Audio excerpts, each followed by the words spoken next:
देश का number 1 news channel, सबसे सटीक और भरोसेमंद खबरों के लिए देश ने एक बार फिर से न्यूज 18 इंडिया पर भरोसा किया है। इंडिया टीवी और आज तक को बहुत पीछे छोड़ते हुए न्यूज 18 इंडिया लगातार देश का नंबर 1 चैनल बना हुआ है। हम पर भरोसा जताने के लिए आप सभी दर्शकों का बहुत बहुत धन्यवाद। शुरुआत करेंगे सैलाब के सितम के साथ। बेंगलुरु से बिहार तक बाढ़ का कहर इस वक्त देखने को मिल रहा है। पहाड़ से लेकर मैदानी इलाकों तक हर जगह रौद्र रूप है नदियों का।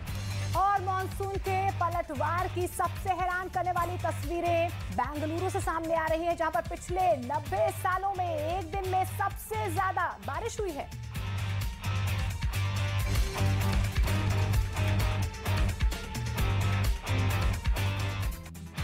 और चलिए पहले तस्वीरें आपको जम्मू कश्मीर के रामबन के पास की हम दिखाते हैं, जहां पर जमीन खिसकने से मलबा सड़क के ऊपर आ गया है, जिसकी वजह से जम्मू श्रीनगर हाईवे काफी देर तक बंद रहा।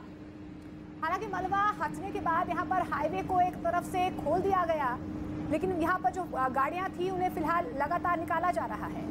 हाईवे पर अभी भी पत्थर गिर रहे हैं। प्रशासन मशीनों के जरिए रास्ता साफ करने में जुटा है और एक एक गाड़ी को वहां से निकाला जा रहा है। ये इस वक्त तस्वीर आप देख सकते हैं। देश के हिस्सों में बारिश लगातार बढ़ रही है और जम्मू कश्मीर से तस्वीरें आप देख रहे हैं। प्रदेश के कई हिस्सों में बारिश ने हाल बेहाल कर दिया है। कर्नाटक के हुबली में 2 दिन से लगातार हो रही बारिश ने लोगों का जीना मुहाल कर दिया है। सड़कें दरिया में तब्दील हो गई है, लोगों के घरों में पानी भर गया है। बेंगलुरु शहर का भी हाल कुछ ऐसा ही है। भारी बारिश के बाद से हालात बेहद खराब हो चुके हैं। पूरे शहर में जगह जगह जलजमाव की स्थिति है। ये 3 तस्वीरें आपके सामने है। देखिए, जम्मू कश्मीर में बारिश के बाद लोग परेशान हैं। जमीन खिसकने से मलबा सड़क के ऊपर यहाँ गिर गया, जिसके बाद रामबन के पास श्रीनगर हाईवे को बंद करना पड़ा। यातायात ठप होने की वजह से लोगों को भारी परेशानी का सामना भी करना पड़ा। देश के कई हिस्सों में बारिश ने भारी तबाही मचाई है। कर्नाटक के हुबली में बारिश ने कहर बरपाया है। उधर गुवाहाटी की अगर बात करें तो यहाँ पर भारी बारिश और जल जमाव की वजह से लोग परेशान हो रहे हैं। बिहार के कटिहार में बाढ़ और बारिश से बुरा हाल है। और आपको बता दें कि निचले इलाके पूरी तरह से जलमग्न हो चुके हैं।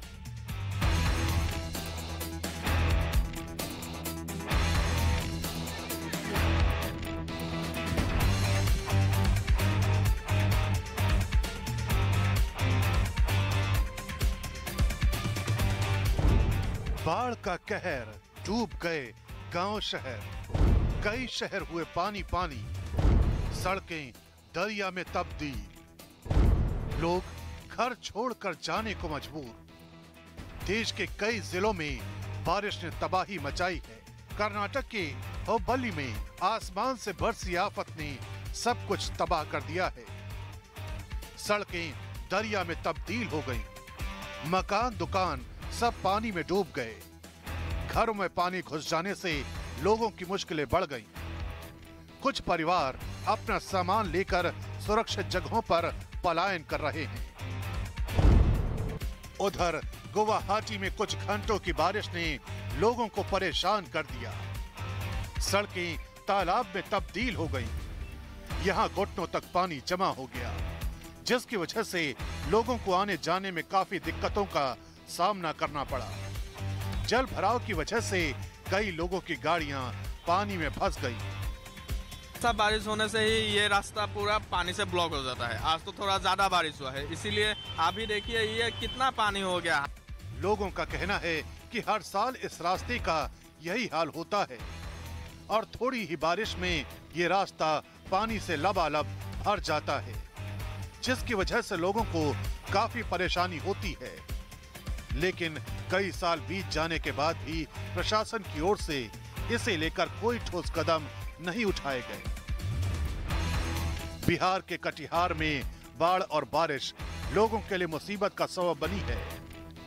गंगा का जलस्तर बढ़ने से निचले इलाकों का हाल बद से बदतर हो गया है। लोगों के घरों में बाढ़ का पानी घुस गया। हालात ये हैं कि जहां भी नजर घुमाओ सिर्फ पानी ही पानी नजर आएगा। ऐसे में लोग पलायन को मजबूर हैं। प्रशासन की ओर से सतत निगरानी बरत रहे हैं।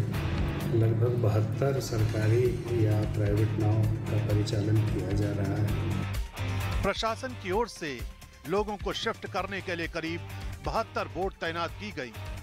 जिनकी मदद से लोगों को सुरक्षित जगहों पर ले जाया जा रहा है। वहीं प्रशासन की ओर से गांव वालों की सुविधा के लिए 50 अस्थायी शौचालय भी बनाए गए हैं।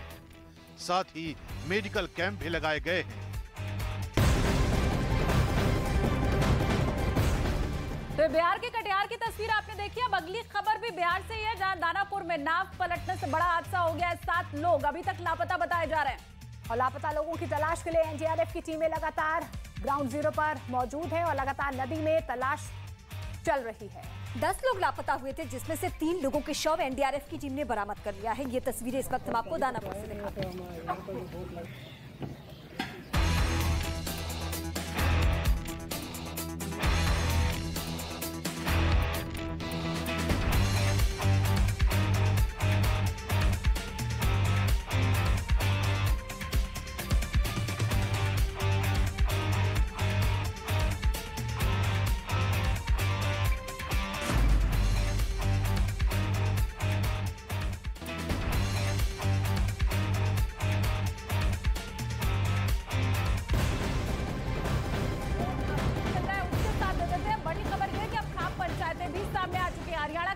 खाप की महापंचायत अब होने जा रही है। आपको बता दें 11 सितंबर को सर्वसम्मति से सर्वजाति महापंचायत होगी। इसमें पंचायत से जुड़े लोग सीबीआई जांच की मांग करेंगे। और राज्य महिला आयोग ने डीजीपी को एक पत्र लिखा है और सोनाली फोगाट की बेटी को पुलिस सुरक्षा देने की मांग की गई है। आज सोनाली फोगाट की बेटी के जरिए भी एक लेटर दिया गया जिसमें सुरक्षा की मांग की जा रही है।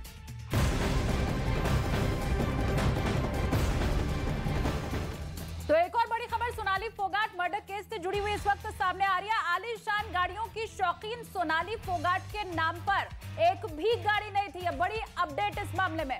सोनाली महंगी गाड़ियों से सफर करती थी, लेकिन उनके नाम पर एक भी गाड़ी नहीं है, उसका रजिस्ट्रेशन नहीं है।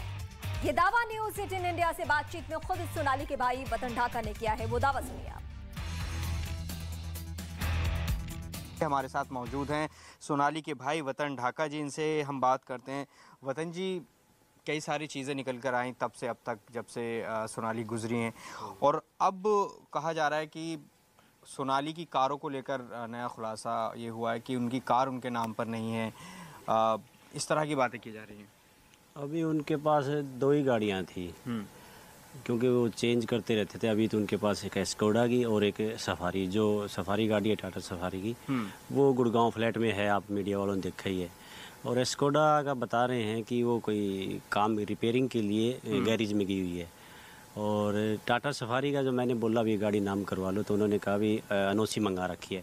शायद हो सकता है एनओसी आ रही भी हो सारे एड्रेस पे, लेकिन हमें पता नहीं कहाँ है वो, यहाँ हिसार में घर पे या फार्म पे है। तो वो तो सोनाली जी को ही पता था। गाड़ियों को पता नहीं है कि कहाँ है गाड़ियाँ। इससे पहले कोई गाड़ी है तो वो चेंज करते रहते थे। जैसे 2 गाड़ी तो थी उनके पास परमानेंट।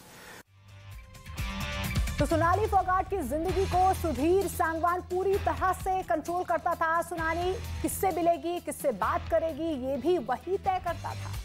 यहाँ तक कि सोनाली जो भी काम करती थी उससे होने वाली कमाई भी सुधीर सांगवान प्राप्त जाता था। लेकिन सोनाली फोगाट से सबसे बड़ी गलती ये हो गई कि उन्होंने सुधीर को हर फैसला लेने की छूट दे दी।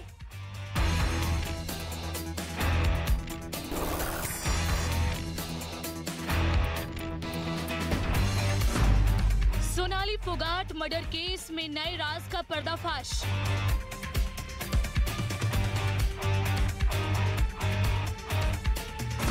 $110 करोड़ की संपत्ति की मालकिन सोनाली फोगाट।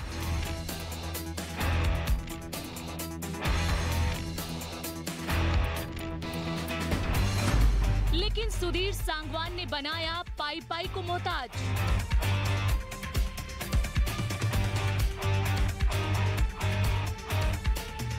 सोनाली फोगाट टिकटॉक से मशहूर हुई और इसके बाद उन्होंने एक्टिंग की दुनिया में नाम कमाना शुरू कर दिया। लेकिन सोनाली फोगाट की जिंदगी ने उस वक्त करवट ली जब उन्होंने राजनीति में उतरने का फैसला किया। वो साल था 2019 का, जब पहली बार सुधीर सांगवान से सोनाली फोगाट की मुलाकात हुई, क्योंकि उन्हें एक ऐसे आदमी की तलाश थी जो उनके पर्सनल कामों को मैनेज कर सके। लेकिन सुधीर सांगवान से मिलते वक्त सोनाली ने कभी नहीं सोचा होगा कि जिस आदमी से वो मिल रही है, एक दिन उन्हीं की हत्या के आरोप में वो जेल में बंद होगा। चुनाव कैंपेन हो या फिर सोनाली का एक्टिंग करियर, हर काम को सुधीर सांगवान ने बेहद अच्छे से किया, जिसके बाद धीरे धीरे वो सोनाली की नजरों में चढ़ने लगा और यहीं सोनाली फोगाट से सबसे बड़ी गलती हो गई। उन्होंने सुधीर को हर फैसला लेने की छूट दे दी। उसके बारे में बताया था, पर वो अपनी जबान तराशी से वो बातें डिलीट कर देता रहा उसके दिमाग से। मतलब मेरे पीछे से वो चापलूसी से बातें खत्म कर देता था सारी, वो कुछ भी कुछ बहाना बुन्ना मार के कुछ भी। जिसके बाद सुधीर सांगवान 24 घंटे सोनाली फोगाट के साथ साई की तरह रहने लगा। पैसा, प्रॉपर्टी और पोजीशन की चकाचौंध में खोए सुधीर ने अपनी पत्नी और बच्चों से दूरी बना ली, क्योंकि सुधीर बेहद चालाक था। उसने इतने दिनों में ये बात समझ ली थी कि परिवार में कौन कौन सोनाली के करीब है। इसलिए सबसे पहले सुधीर ने सोनाली को उनके परिवार से दूर किया। सुधीर किसी को भी सोनाली से बात नहीं करने देता था। सोनाली से मुलाकात से पहले सुधीर से ही बात करनी होती थी। नहीं, हमारे को तो मिलने ही नहीं देता था वो। हम तो मिलते जब पता चलता ना कोई बात, हमारे से तो दूरी रखता था वो। भाई नहीं है, घर पे नहीं है, फोन करते थे तो वो कहता था घर पे नहीं है। यहाँ तक कि सोनाली के मोबाइल फोन भी सुधीर अपने पास ही रखता था। परिवार के लोग जब भी कॉल करते थे सुधीर फोन उठाता था और अपनी मर्जी होने पर ही सोनाली फोगाट से बात करता था। सोनाली को परिवार से दूर करने के बाद सुधीर सांगवान ने उनके बैंक बैलेंस और कमाई को पूरी तरह अपने कब्जे में कर लिया। जानकारी के मुताबिक सोनाली फोगाट के 3 बैंक खाते हैं, जिनके एटीएम का पासवर्ड सुधीर सांगवान के पास था। यही नहीं, सोनाली के बैंक अकाउंट के लॉकर का एक्सेस भी सुधीर के पास था। यानी सोनाली को अगर खर्च के लिए पैसों की जरूरत पड़ती थी तो उससे पहले सुधीर को बताना पड़ता था, क्योंकि सोनाली कितना पैसा कहां खर्च करेगी उसका हिसाब भी सुधीर सांगवान ही रखता था। दावा है कि सोनाली के बैंक अकाउंट से बहुत सारा ट्रांजैक्शन सुधीर के खाते में हुआ।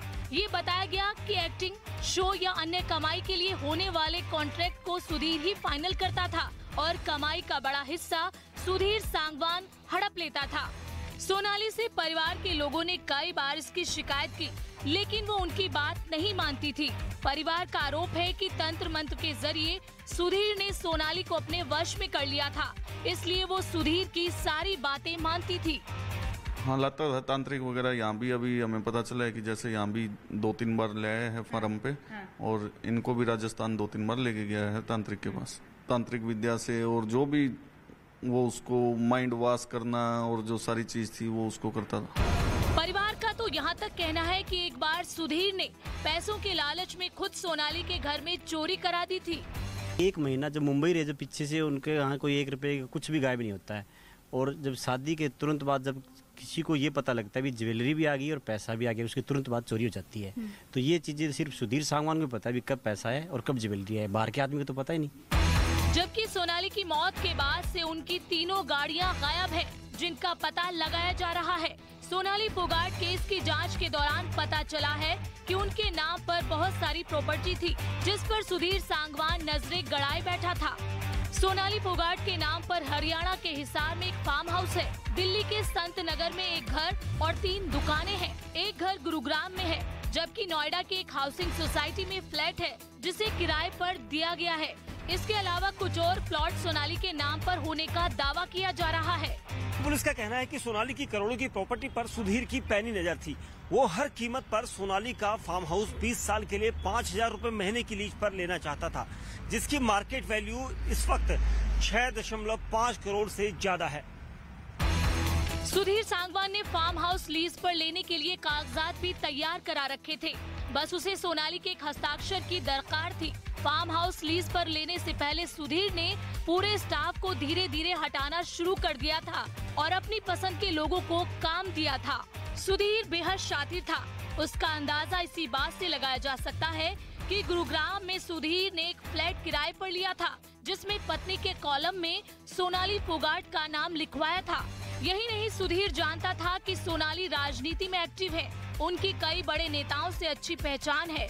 इसी का फायदा उठाकर उसने सोनाली के जरिए अपने और अपने करीबियों के काम करवाए और खूब पैसा कमाया। दावा ये भी है कि सुधीर ने सोनाली के नाम पर उगाही के लिए रैकेट बना रखा था, यानी सोनाली पूरी तरह से सुधीर सांगवान के चंगुल में फंस गई थी, जिससे निकलना उनके बस में नहीं था। लेकिन अगर वो परिवार की बात सुनती तो शायद आज जिंदा होती।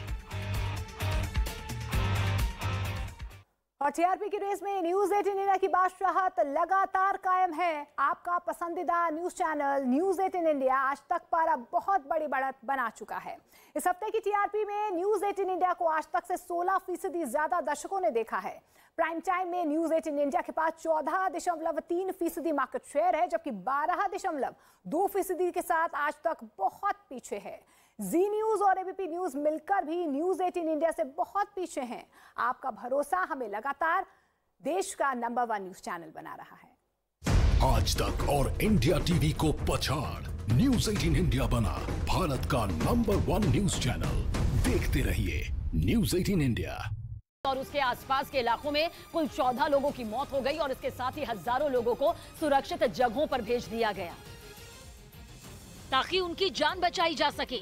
तूफान ने दक्षिण कोरिया के दक्षिणी हिस्से में ही सबसे ज्यादा तबाही मचाई। वहां बुसान शहर में तेज हवा के साथ बारिश ने ऐसा कहर ढाया कि कई इलाकों की शक्ल ही बदल गई। सड़कों पर दूर दूर तक मलबा बिखरा दिखाई दिया, पेड़ उखड़े हुए नजर आए। दक्षिण कोरिया सरकार के मुताबिक तूफान की वजह से 20,000 से ज्यादा घरों की बिजली चली गई, जबकि दक्षिणी हिस्से में बसे करीब 3,500 लोगों को अपना घर छोड़ने के लिए मजबूर होना पड़ा। इसके साथ ही 600 से ज्यादा स्कूलों को बंद कर दिया गया। तूफान ने 250 से ज्यादा उड़ानों पर ब्रेक लगा दिया। और दक्षिण कोरिया में लोगों को दहलाने के बाद ये शक्तिशाली तूफान उत्तर पूर्व की तरफ बढ़ गया, जिसके बाद ये ताकतवर तूफान अब चीन के लिए खतरा बनता जा रहा है। वहां इससे निपटने के लिए येलो अलर्ट तक जारी कर दिया गया है। और चीन के पूर्वी हिस्सों के कई प्रांतों में तूफान का मुकाबला करने की तैयारियां भी शुरू कर दी गई। आशंका जताई गई कि चीन में दक्षिण कोरिया की तरह ही तेज हवाओं के साथ भारी बारिश हो सकती है, यानी वहां भी तूफान सब कुछ तहस नहस कर सकता है। इसे देखते हुए चीन ने कई उड़ानों को रद्द कर दिया। वहां समंदर में नाव लेकर जाने पर रोक लगा दी गई। इसके साथ ही किसी भी तरह के हालात से निपटने के लिए शंघाई में 50,000 से ज्यादा पुलिस वालों को तैनात कर दिया गया। उधर अंतर्राष्ट्रीय बाजार में कच्चे तेल की कीमतें एक बार फिर बढ़ने का अनुमान है, जिसके बाद पेट्रोल और डीजल के दाम बढ़ सकते हैं।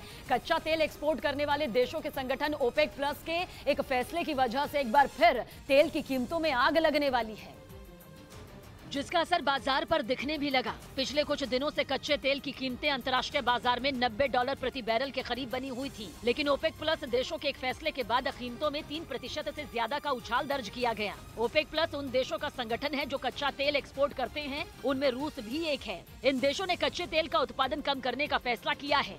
दुनिया की महाशक्तियां इन देशों से कच्चे तेल का उत्पादन बढ़ाने की अपील कर रही थी, ताकि तेल की कीमतों में लगी आग पर काबू पाया जा सके। दुनिया की महाशक्तियां इन देशों से कच्चे तेल का उत्पादन बढ़ाने की अपील कर रहे थे, ताकि तेल की कीमतों में लगी आग पर काबू पाया जा सके, लेकिन इन देशों ने किया इसके बिल्कुल उलट।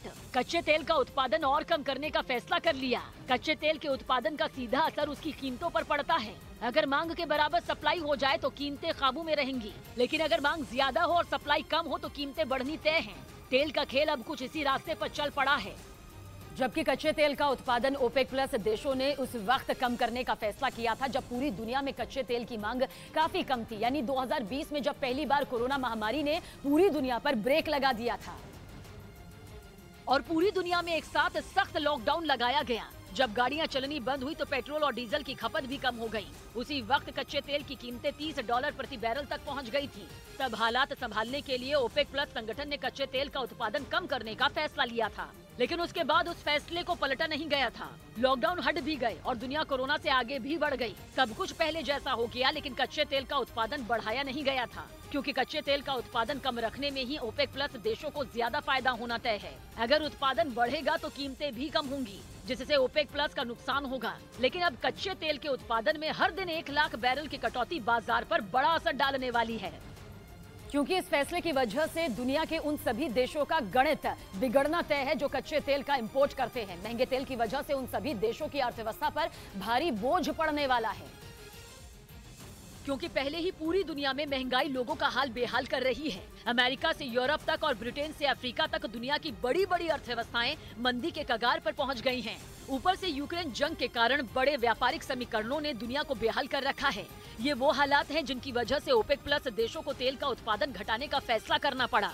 क्योंकि मंदी का संकट अगर बढ़ा तो तेल की मांग कम हो जाएगी। काम धंधे अगर चौपट हुए तो तेल की मांग कम हो जाएगी। अगर दुनिया की बड़ी अर्थव्यवस्थाएं औंधे मुंह गिरने लगी तो तेल की मांग कम होनी तय है। इसी संकट का अनुमान दुनिया की कई एजेंसियां पहले से लगा रही हैं। अगर मंदी आई तो तेल की कीमतें घटनी तय हो जाएंगी। इसलिए ओपेक प्लस संगठन ने उत्पादन को और कम करने का फैसला लिया। अब अगर तेल की कीमतें और बढ़ी तो दुनिया का हर वो देश बेहाल होगा जो तेल के लिए विदेशों पर निर्भर है। लेकिन ये हालात अमेरिका के लिए बहुत बड़ी फजीहत की वजह बन सकते हैं, क्योंकि अमेरिका ने पिछले करीब 6 महीने में ओपेक प्लस संगठन पर दबाव बनाने में कोई कसर बाकी नहीं छोड़ी। लेकिन बाइडेन की किसी भी कोशिश का कोई असर नहीं हुआ। कई बार सऊदी अरब और यूएई के नेताओं से बात करने के बाद बाइडेन सऊदी अरब के दौरे पर भी चले गए, लेकिन उनकी सारी कोशिश बेकार साबित हुई। यूक्रेन में छिड़ी जंग के बाद तेल की कीमतों का बढ़ना रूस की सबसे बड़ी जीत साबित हुई थी। महंगे तेल की वजह से पुतिन अमेरिका और यूरोप पर दबाव बनाने की कोशिश में लगे रहे। हालांकि उन्हें कुछ खास हासिल नहीं हुआ, लेकिन अमेरिका और यूरोप का बहुत बड़ा नुकसान करने में वो जरूर कामयाब हो गए। महाशक्तियों की इस टक्कर में दुनिया के वो देश फंस गए जिनका इस जंग से कोई लेना देना नहीं था। उन देशों की हालत खराब हो गई जो महंगे तेल का बोझ झेल नहीं पाए। बार बार बाइडेन तेल का उत्पादन बढ़ाने की अपील ओपेक प्लस से करते रहे, लेकिन उनकी हर कोशिश नाकाम रही। अब कच्चे तेल का उत्पादन और कम करने का फैसला बाइडेन के लिए इंटरनेशनल फजीहत से कम नहीं। इस बीच भूकंप के तेज झटकों से चीन का सिचुआन प्रांत हिल गया। एक दिन पहले आए भूकंप की तीव्रता रिक्टर स्केल पर 6.8 मापी गई, जिसमें 46 लोगों की जान गंवाने की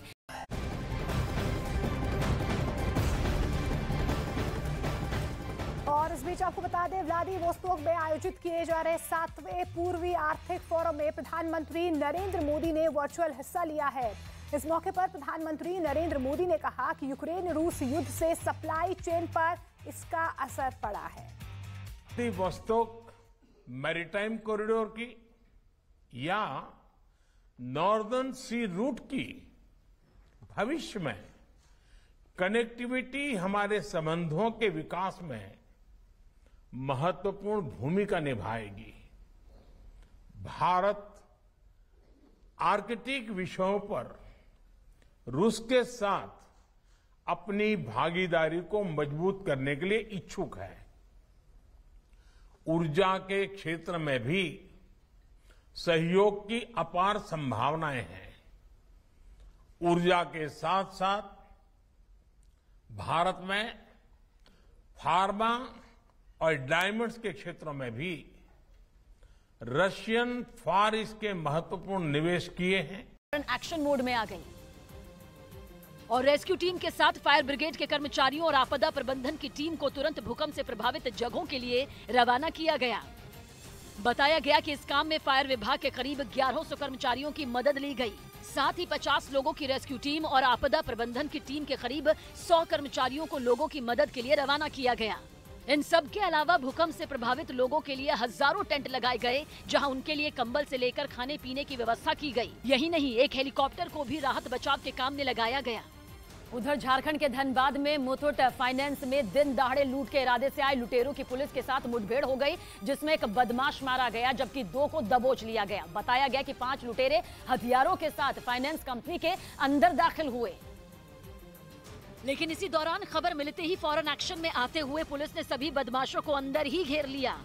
कुछ देर चले एनकाउंटर के बाद एक बदमाश को रस्सियों से बांधकर बाहर निकाला गया।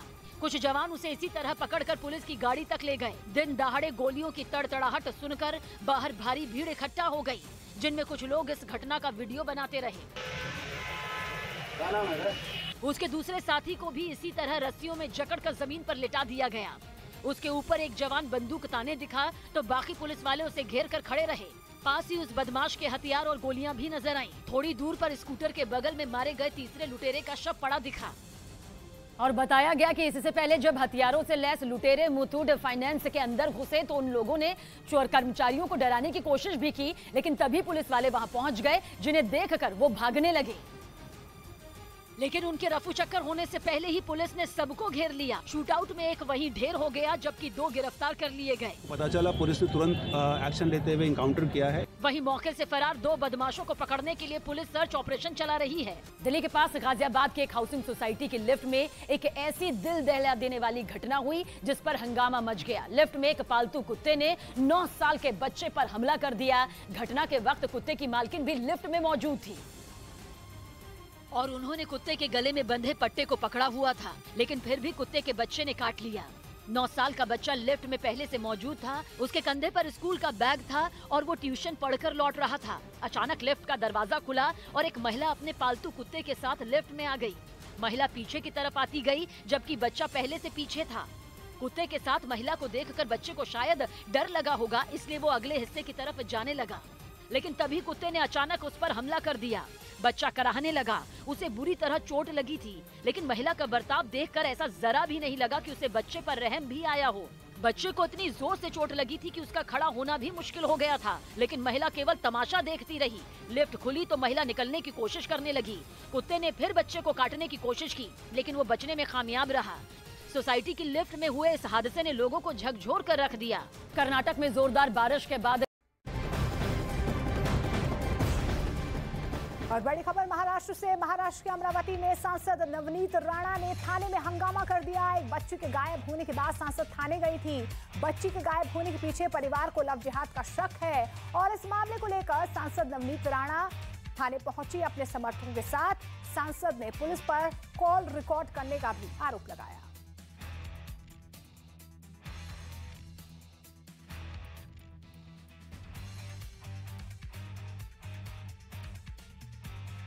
अगर हमारी हिंदू विचारधारा की लड़की को अगर ऐसे ही लेके जाते हैं और फंसाते हैं और ये सब चीजें होती हैं, तो इसका उत्तर तो डिपार्टमेंट से पूछेंगे हम कि उन्होंने क्या इंक्वायरी की। जब मैंने पूछा तो रिकॉर्डिंग शुरू कर दी। रिकॉर्डिंग के बाद कहा कि हम अपने बराबर से हम इंक्वायरी कर रहे हैं और लड़के को रात से यहाँ पे लाके रखा है, पर अभी तक लड़की का कोई पता नहीं है। उन्हें उनकी मंजिल तक पहुँचाया। पिछले एक हफ्ते से लगातार हो रही भारी बारिश की वजह से बेंगलुरु के कई हिस्सों में बाढ़ जैसे हालात बन गए हैं, लेकिन बारिश की सबसे ज्यादा मार निचले इलाकों में रहने वाले लोगों को पड़ी। हाँ, हम लोगों को ऑफिस जाने के लिए बहुत मुश्किल होता है। इतना पानी है, रूम का सामने भी इतना पानी है। भारी बारिश के बाद लोगों के घरों में इतना पानी भर गया कि उसे निकालने के लिए मोटर का सहारा लेना पड़ा। बेंगलुरु के निचले इलाकों में सैलाब ने ऐसा सितम ढाया कि लोग घर छोड़ने को मजबूर हो गए। कई लोग सड़क पर घुटने तक भरे पानी के बीच से सामान के साथ दूसरी जगह पर जाते नजर आए। बारिश के बाद सड़कों पर पानी भरने से लोगों की मुश्किलें कई गुना बढ़ चुकी हैं। सैलाब की वजह से कई इलाकों में ट्रैफिक की रफ्तार ही थम गई और लोग घंटों भीषण जाम में फंसे रहे। हाईवे और अंडरपास में इतना पानी भर गया कि गाड़ियों के पहिए थम गए। लगातार हुई बारिश के बाद कई इलाकों में सड़कें गायब दिखी। सैलाब की वजह से जाम में फंसे लोगों को घर तक पहुँचने के लिए काफी मशक्कत करनी पड़ी। कुछ लोग तो घुटने तक भरे पानी के बीच पैदल ही सड़क पार करते दिखाई दिए। कर्नाटक में पिछले कुछ दिनों से लगातार जोरदार बारिश हो रही है, जिसकी वजह से वहां ज्यादातर जिलों में सड़कें पानी में डूब गईं। उधर जम्मू कश्मीर के रामबन से हैरान कर देने वाला एक वीडियो सामने आया, जिसमें भारी बारिश की वजह से पहाड़ का एक बड़ा हिस्सा टूटकर सड़क पर आ गिरा, जिसकी वजह से जम्मू श्रीनगर हाईवे बंद हो गया और सड़क के दोनों तरफ लंबा जाम लग गया। हालांकि इस घटना से किसी को कोई नुकसान नहीं पहुंचा। वहां से जो वीडियो सामने आया उसमें पहले पहाड़ से छोटे छोटे पत्थर गिरते दिखाई दिए, फिर अचानक पहाड़ का बड़ा हिस्सा खिसक कर सड़क पर आ गिरा और उसका मलबा हाईवे पर इकट्ठा हो गया। इसके साथ ही वहां धूल का गुब्बार भी उठता नजर आया। इस दौरान वहां प्रशासन की टीम मौजूद थी, जो बिना देरी किए खुदाई करने वाली मशीन से पहाड़ के मलबे को हटाने में जुट गई। इस बीच दक्षिण कोरिया पहुंचे ताकतवर तूफान ने वहां जमकर तबाही मचाई। समंदर में सुनामी जैसी लहरें उठने लगी।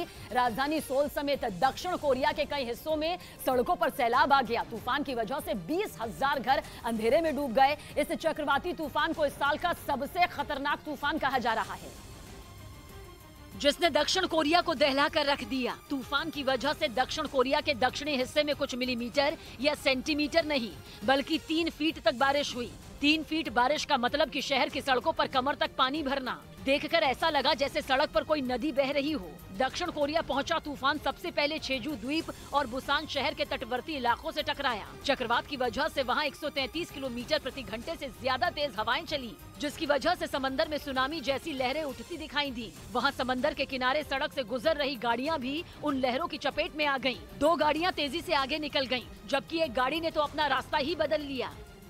इस बीच वहां एक और दिल दहला देने वाली तस्वीर देखने को मिली, जिसमें तूफान के खतरे के बीच एक आदमी समंदर के किनारे खड़े होकर वीडियो बनाता दिखाई दिया। जबकि समंदर में ऊंची ऊंची लहरें उठ रही थीं। लेकिन उनसे बेपरवाह वो आदमी तूफान को मोबाइल में रिकॉर्ड करता नजर आया। तभी अचानक समंदर में उठी एक भीषण लहर ने उस आदमी को उठाकर किनारे से दूर धकेल दिया। पानी के धक्के से सड़क पर गिरा वो आदमी दूर तक फिसलता दिखाई दिया। इसके बाद वो उठा और अपना मोबाइल फोन संभालता हुआ वहाँ से भाग खड़ा हुआ। हैरानी की बात यह है कि इतने शक्तिशाली राजनीतिक दलों के नाम पर चंदा उगाही के मामले में आयकर विभाग की बड़ी कार्रवाई। देश के कई राज्यों में 170 से अधिक ठिकानों पर छापेमारी। टैक्स की चोरी का मामला।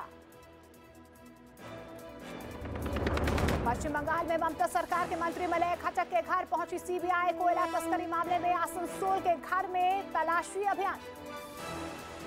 तृणमूल सरकार में जो लोग मंत्री लोग जो है सब चोर है, डकैत है।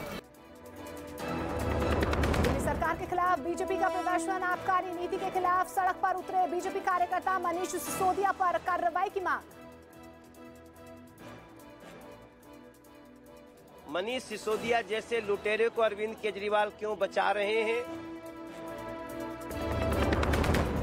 दिल्ली में राजपथ का नाम अब होगा कर्तव्य पथ। एनडीएमसी काउंसिल की बैठक में मिली प्रस्ताव को मंजूरी। राष्ट्रपति भवन से इंडिया गेट तक हुआ कर्तव्य पथ। जितने भी निशान है एक गुलाम भारत के, उसको हमें बदलना होगा। रूस में चल रहे पूर्वी आर्थिक मंच को प्रधानमंत्री नरेंद्र मोदी का संबोधन। वीडियो कॉन्फ्रेंसिंग के जरिए 60 से ज्यादा देशों के प्रतिनिधियों से जुड़े प्रधानमंत्री। आर्कटिक विषयों पर रूस के साथ अपनी भागीदारी को मजबूत करने के लिए इच्छुक है।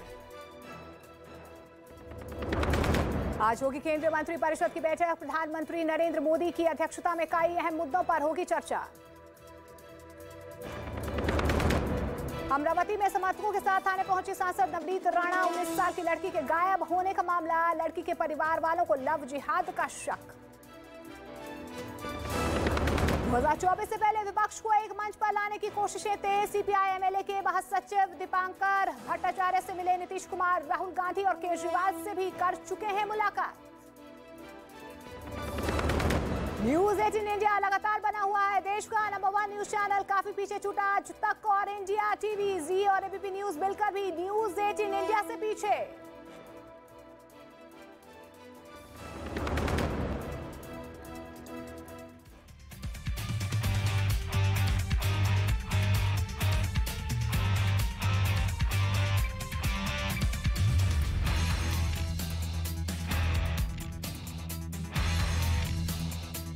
नमस्कार, आप देख रहे हैं देश का नंबर 1 न्यूज चैनल। मैं हूं आपके साथ मोनिका ठाकुर। न्यूज 18 इंडिया की बादशाहत लगातार कायम है। टीआरपी की रेस में इंडिया टीवी और आज तक काफी पीछे छूट गए हैं। सबसे सटीक और भरोसेमंद खबरों के लिए देश ने एक बार फिर से न्यूज 18 इंडिया पर भरोसा जताया है और न्यूज 18 इंडिया देश का नंबर 1 चैनल बना हुआ है। जी और एबीपी न्यूज मिलकर भी न्यूज 18 इंडिया से पीछे हैं। हम पर भरोसा जताने के लिए आप सभी का बहुत बहुत धन्यवाद।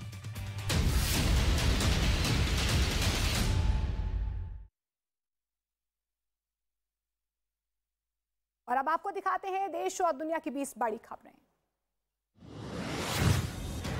बेंगलुरु में भारी बारिश के बाद कई इलाकों में जलभराव से हालात और भी बिगड़ गए हैं। आलम यह है कि सड़कें दरिया में तब्दील हो गई हैं और लोगों के घरों और दफ्तरों में बारिश का पानी घुस गया है। शहर में शासन और प्रशासन लाचार नजर आ रहा है। कई इलाकों में दफ्तरों को बंद कर दिया गया है। स्कूल में ऑनलाइन क्लासेस शुरू हो गई है। लोगों को जरूरी सामान खरीदने में भी मुश्किलों का सामना करना पड़ रहा है। कर्नाटक के हुबली में बारिश ने तबाही मचा रखी है। यहाँ पर सड़कें दरिया में तब्दील हो गई हैं और सड़क किनारे मौजूद मकान, दुकान सब पानी में डूब गए हैं। तेज बहाव के बाद घरों में पानी घुस गया है और लोगों की मुश्किलें यहाँ पर बढ़ती ही जा रही है, जिसकी वजह से कुछ परिवार अपना सामान लेकर सुरक्षित जगहों पर पलायन कर रहे हैं। गुवाहाटी में महज कुछ घंटों की बारिश में ही सड़कें तालाब में तब्दील हो गई है। यहाँ पर घुटनों तक पानी जमा हो गया है, जिसकी वजह से लोगों को आने जाने में काफी दिक्कतों का सामना करना पड़ रहा है। हाल ये है कि जलभराव की वजह से कई लोगों की गाड़ियां पानी में फंस गई हैं। लोगों का ये कहना है कि हर साल इस रास्ते का यही हाल होता है और सिर्फ थोड़ी ही बारिश में ये रास्ता पानी से लबालब भर जाता है। बिहार के कटिहार में बाढ़ और बारिश से बुरा हाल है। गंगा का जलस्तर बढ़ने से निचले इलाकों में हालात बद से बदतर हो गए हैं। लोगों के घरों में बाढ़ का पानी घुस गया है, जिसकी वजह से लोग अपने घर छोड़ने को मजबूर हो गए हैं। प्रशासन की ओर से लोगों को शिफ्ट करने के लिए करीब 72 बोट तैनात की गई। बिहार के दानापुर में नाव पलटने से बड़ा हादसा हुआ है। यहाँ पर नदी में 7 लोग अभी भी लापता बताए जा रहे हैं। लापता लोगों की तलाश के लिए एनडीआरएफ की टीमें चौथे दिन भी लगातार नदी में तलाश कर रही हैं। 10 लोग लापता हुए थे, जिनमें से 3 लोगों के शव एनडीआरएफ ने बरामद कर लिए। देश भर में 173 जगहों पर आयकर विभाग की छापेमारी हुई है। राजनीतिक दलों के नाम पर फर्जीवाड़े के आरोप में आयकर विभाग कार्रवाई कर रहा है। करोड़ों रुपए की टैक्स चोरी का आरोप है। सूत्रों के मुताबिक उत्तर प्रदेश, दिल्ली, मध्य प्रदेश, छत्तीसगढ़ सहित कई राज्यों में छापेमारी चल रही है। वहीं सूत्रों के हवाले से बड़ी खबर है कि चुनाव आयोग टैक्स चोरी के आरोप में 87 राजनीतिक दलों को लिस्ट से हटा सकता है। राजस्थान में 50 से ज्यादा जगहों पर मिड डे मील के गोदामों पर भी छापेमारी चल रही है। राज्य के गृह मंत्री राजेंद्र यादव के करीबियों के ठिकानों पर कार्रवाई चल रही है। बताया ये भी जा रहा है कि कोटपुतली में एक फैक्ट्री में छापेमारी चल रही है, जिसमें राजेंद्र यादव के बेटे मधुर यादव कंपनी के प्रबंधक है। जानकारी के मुताबिक छापे के दौरान सीआरपीएफ के करीब 100 जवान यहां पर मौजूद हैं। पश्चिम बंगाल में कोयला तस्करी मामले में ममता सरकार के मंत्री मलय घटक की मुश्किलें बढ़ सकती हैं। आसनसोल में सीबीआई की टीम मलय घटक के 2 ठिकानों पर पहुंची और तलाशी अभियान यहां पर शुरू कर दिया गया। वहीं सीबीआई की कार्रवाई के खिलाफ मलय घटक के घर के सामने टीएमसी कार्यकर्ताओं ने प्रदर्शन किया। विरोध करे कार्यकर्ताओं ने ईडी सीबीआई हटाओ के नारे लगाए। कांग्रेस के भारत छोड़ो यात्रा पर बीजेपी ने बड़ा हमला किया है। बीजेपी प्रवक्ता रविशंकर प्रसाद ने कहा कि राहुल गांधी अपने परिवार को बचाने की यात्रा पर निकले हैं ताकि पार्टी पर उनके परिवार का नियंत्रण बना रहे। उन्होंने ये कहा कि इतने सालों में राहुल खुद को पार्टी से नहीं जोड़ पाए हैं और देश जोड़ने चले। दिल्ली के सीएम अरविंद केजरीवाल ने हरियाणा के हिसार में मेक इंडिया नंबर 1 अभियान की शुरुआत कर दी है। इस मौके पर केजरीवाल ने कहा कि इस अभियान के तहत हमारा मकसद जनता को जोड़ना है। दिल्ली के सीएम ने कहा कि भगवान ने सबके इंटेलिजेंट लोग भारत में पैदा किए हैं, इसके बावजूद यहाँ पर गरीबी और बेरोजगारी है, जिसे इस अभियान के जरिए हम दूर करेंगे। प्रधानमंत्री नरेंद्र मोदी कल सेंट्रल विस्टा प्रोजेक्ट के पहले चरण का उद्घाटन करेंगे, जिसकी तैयारियां पूरी कर ली गई हैं। वहीं आज से राजपथ का नाम अब कर्तव्य पथ कर दिया गया है। एनडीएमसी ने राजपथ का नाम कर्तव्य पथ करने पर आधिकारिक मुहर लगा दी है, जिसके बाद अब राष्ट्रपति भवन से लेकर इंडिया गेट तक का इलाका कर्तव्य पथ के नाम से जाना जाएगा। दिल्ली सरकार की नई आबकारी नीति के खिलाफ बीजेपी का प्रदर्शन। बीजेपी 19 मेट्रो स्टेशन पर विरोध विशेष अभियान चला रही है। प्रदर्शनकारी डिप्टी सीएम मनीष सिसोदिया पर कार्रवाई की मांग कर रहे हैं। बीजेपी दिल्ली सरकार की शराब नीति के खिलाफ करीब 2 घंटे तक कैंपेन चलाएगी। इस कैंपेन में आदेश गुप्ता समेत कई नेता शामिल होंगे। महाराष्ट्र के अमरावती में सांसद नवनीत राणा ने थाने में हंगामा किया। एक बच्ची के गायब होने के बाद सांसद थाने गई थी। बच्ची के गायब होने के पीछे परिवार को लव जिहाद का शक है। इस मामले को लेकर सांसद नवनीत राणा अपने समर्थकों के साथ थाने में गई थी। सांसद ने पुलिस पर कॉल रिकॉर्ड का आरोप लगाया। सिद्धू मूसेवाला के पिता को धमकी देने वाला आरोपी गिरफ्तार हो गया है। बताया जा रहा है कि मानसा पुलिस ने राजस्थान के एक छोटे से गांव में छापेमारी कर आरोपी को गिरफ्तार कर लिया है। पुलिस के मुताबिक आईटी विंग और साइबर सेल ने ईमेल के आईपी एड्रेस को खंगाला, जिसके बाद पुलिस आरोपी तक पहुंची। अब पुलिस मूसेवाला मर्डर से आरोपी के लिंक खंगालने में जुटी। दिल्ली के लक्ष्मीनगर में घरेलू झगड़े में पति ने पत्नी पर चाकू से हमला कर दिया। इस दौरान बीच बचाव करने आए दोनों बच्चों पर भी हमला कर दिया। फिर आरोपी पति ने खुद को भी चाकू मारकर घायल कर दिया। इलाज के दौरान पति पत्नी दोनों की मौत हो गई, जबकि बच्चों की हालत अभी भी स्थिर बनी हुई है। पड़ोसियों ने बताया है कि पहले भी पति पत्नी के बीच कई बार झगड़े हो चुके हैं। बिहार के समस्तीपुर में एक महिला को गांव वालों ने बच्चा चोर समझकर बड़ी बेरहमी से पीटा है, जिसके बाद कुछ स्थानीय लोगों ने महिला को घायल हालात में भीड़ से बचाया है। घटना की जानकारी मिलने पर पहुंची पुलिस ने महिला को अस्पताल में भर्ती कर आगे की कार्रवाई शुरू कर दी है। मिली जानकारी के मुताबिक महिला मानसिक तौर पर बीमार बताई जा रही है। हरियाणा के सोनीपत जिले में आधा दर्जन से ज्यादा दबंगों ने एक आदमी की बेरहमी से पिटाई कर दी। आरोपी है कि दबंगों ने सरेआम डंडों और लोहे की रॉड से पिटाई की है। पिटाई का वीडियो सोशल मीडिया पर वायरल हो रहा है। वहीं इस मामले में पीड़ित के परिवार ने पुलिस पर कार्रवाई न करने के गंभीर आरोप लगाए। बिहार के मुंगेर से चौंकाने वाला मामला सामने आया है। यहाँ पर कुछ बच्चे एक घर में चोरी करते हुए रंगे हाथों पकड़े गए हैं, जिसके बाद लोगों ने उन्हें पास में ही मौजूद एक खंबे से बांध दिया और उनकी जमकर पिटाई की। जब इनसे भी उनका मन नहीं भरा तो सजा देने के लिए उन बच्चों का मुंडन करवा दिया गया। फिलहाल पुलिस ने तीनों नाबालिग आरोपियों को हिरासत में ले लिया है। बिहार के दरभंगा में चोरों के हौसले बुलंद हैं। यहाँ पर चोरों ने एक गहने की दुकान पर हाथ साफ कर लाखों के गहने चुराए। तो वहीं इससे पहले बलभद्रपुर मोहल्ले में एक डॉक्टर के घर चोरों ने करीब 30 लाख की चोरी की घटना को अंजाम दिया था। हालांकि चोरी की घटना सीसीटीवी में रिकॉर्ड हुई थी, बावजूद इसके पुलिस चोरों को पकड़ने में नाकाम। दिल्ली पुलिस के स्पेशल सेल ने आतंकी गैंगस्टर कनेक्शन का पर्दाफाश किया है। पुलिस ने बम्बिहा गैंग से जुड़े 6 गैंगस्टर्स को गिरफ्तार किया। इस गैंग की आईएसआई के इशारे पर कोर्ट से एक खूंखार गैंगस्टर को छुड़ाने की प्लानिंग थी। पकड़े गए सभी 4 शूटर्स पटियाला से फोन पर बातचीत करते थे और लकी रिंदा के संपर्क में थे।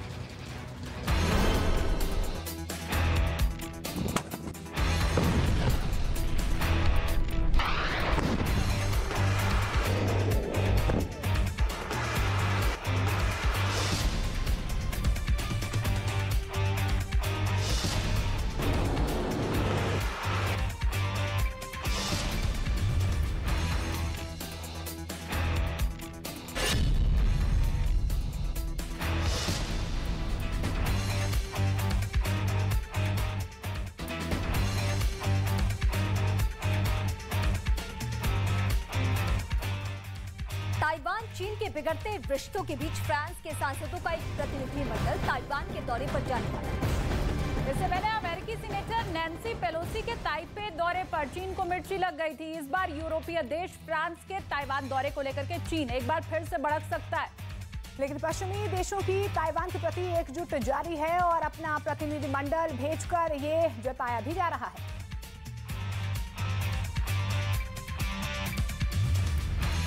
तो चीन और ताइवान के बीच मची तकरार में अब फ्रांस की भी एंट्री हो गई है। अमेरिका के बाद अब फ्रांस के सांसद ताइवान जाने की तैयारी कर रहे हैं। यानी चीन के खिलाफ एक ऐसा चक्रव्यूह तैयार किया जा रहा है जिससे निकलना चीन के लिए हरगिज आसान नहीं होने वाला है। और माना तो ये भी जा रहा है कि फ्रांस के सांसदों का दौरा आग में घी डालने का काम कर सकता है, क्योंकि अमेरिकी प्रतिनिधिमंडल के दौरे के बाद से ही चीन ताइवान पर तिलमिलाया हुआ है।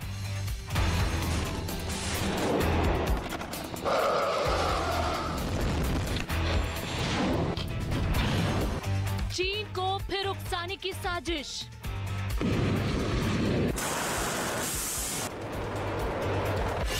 अब ताइवान जाएंगे फ्रांस के सांसद।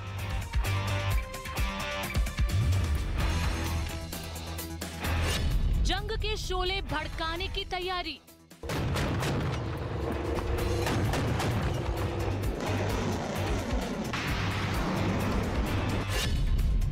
चीन के खिलाफ ग्लोबल वॉर की तैयारी।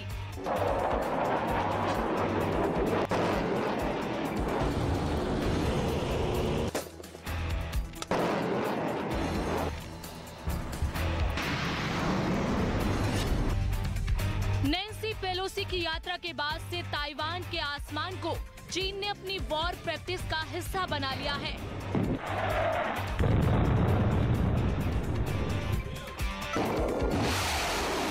अमेरिकी प्रतिनिधिमंडल की इस यात्रा के बाद से चीन ने ताइवान के समंदर में अपने जंगी जहाजों को उतार दिया था।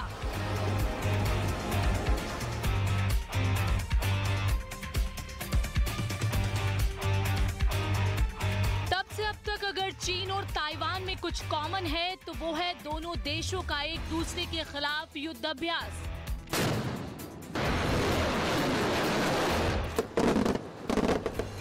ताइवान की धरती पर नैन्सी पेलोसी के कदम पड़ते ही चीन गुस्से से तिलमिला उठा था।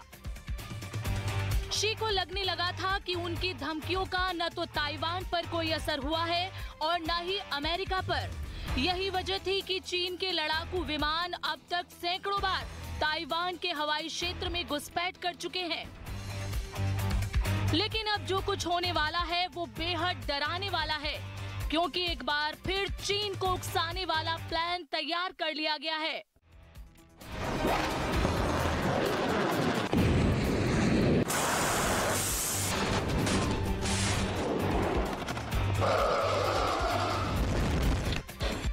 खबर है कि फ्रांस के सांसद ताइपे पहुंचने वाले हैं। इसी हफ्ते 5 सांसदों का डेलीगेशन ताइवान पहुंचने वाला है। बताया जा रहा है कि फ्रांस के सांसदों का ये डेलीगेशन ताइवान के उपराष्ट्रपति से मिलने वाला है। ताइवान के विदेश मंत्रालय के मुताबिक क्रॉस पार्टी डेलीगेशन का नेतृत्व सेनेटर सिरिल पेलेवेट करेंगे।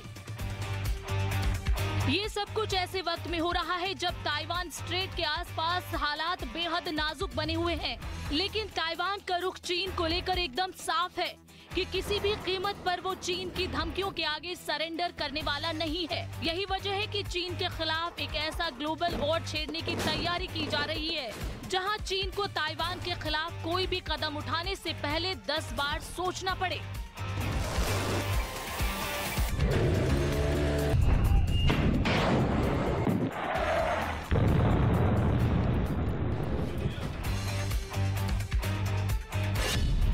ये भी किया जा रहा है कि अमेरिका और फ्रांस के अलावा साल के अंत तक जर्मनी, ब्रिटेन और कनाडा का प्रतिनिधि मंडल भी ताइवान पहुंच सकता है।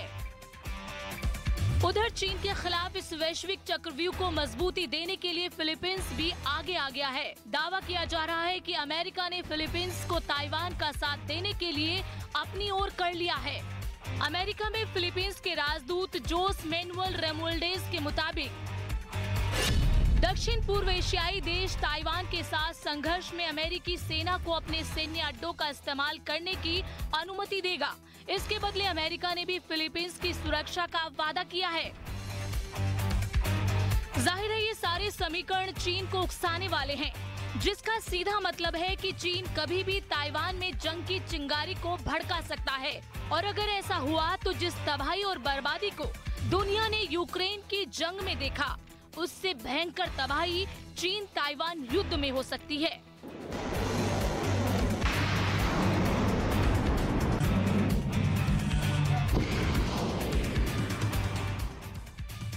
और इस बीच आपको बता दें, बड़ी खबर आ रही है ताइवान से। चीन से तनातनी के बीच ताइवान ने बड़ी मिलिट्री ड्रिल शुरू कर दी, जिसका वीडियो भी सामने आया है। चीन और ताइवान की तनातनी पर एक बड़ी खबर, एक वीडियो सामने आया है। मिलिट्री ड्रिल यहाँ पर की गई है। ये बड़ी खबर, जिस तरीके से लगातार दोनों के बीच में तनाव तो चीन के हमले का जवाब देने के लिए ताइवान के रात के वक्त ये मिलिट्री ड्रिल शुरू की गई। ताइवान के दक्षिण में मौजूद हैंगचुंग द्वीप पर ताइवान अपनी ताकत का प्रदर्शन करता दिखाई दिया है। चीन और ताइवान के बीच तनाव अब इस कदर बढ़ चुका है कि किसी भी वक्त बहुत बड़ी जंग का ऐलान हो सकता है। ऐसा इसलिए क्योंकि चीन के लगातार बढ़ते खतरे की तस्दीक खुद ताइवान सरकार ने की है। बिल्कुल, और देखिए ताइवान सरकार का यह दावा है कि चीन की घुसपैठ जहां लगातार बढ़ रही है, वहीं चीन की तरफ से गलत जानकारियां फैला करके लोगों के मन में अब दहशत पैदा करने की साजिश भी रची जा रही है। और यही वजह है कि ताइवान दिन रात जंग की तैयारियों को धार देने में जुटा हुआ है।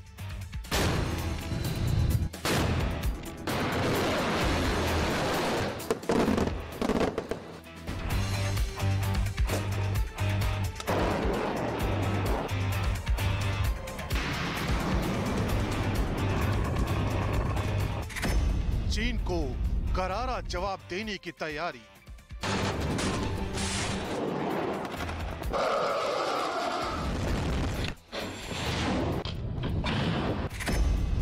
ताइवान ने देश की जंग की तैयारी।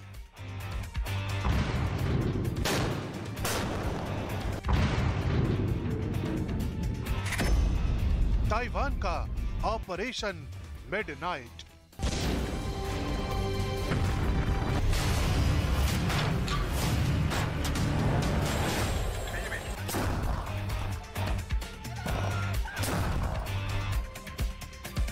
रात का अंधेरा और धमाकों की आवाज।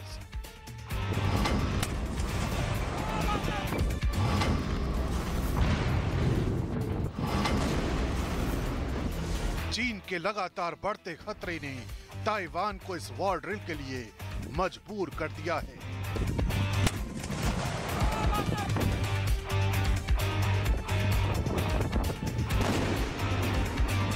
ताइवान के दक्षिण में मौजूद हैंगचुंग द्वीप पर ताइवान अपनी ताकत की नुमाइश कर रहा है। हाथ में मॉर्टर थामे ताइवान के सैनिक हूबहू उस जंग की तैयारी में जुटे हैं जिसका ऐलान कभी भी चीन की तरफ से किया जा सकता है।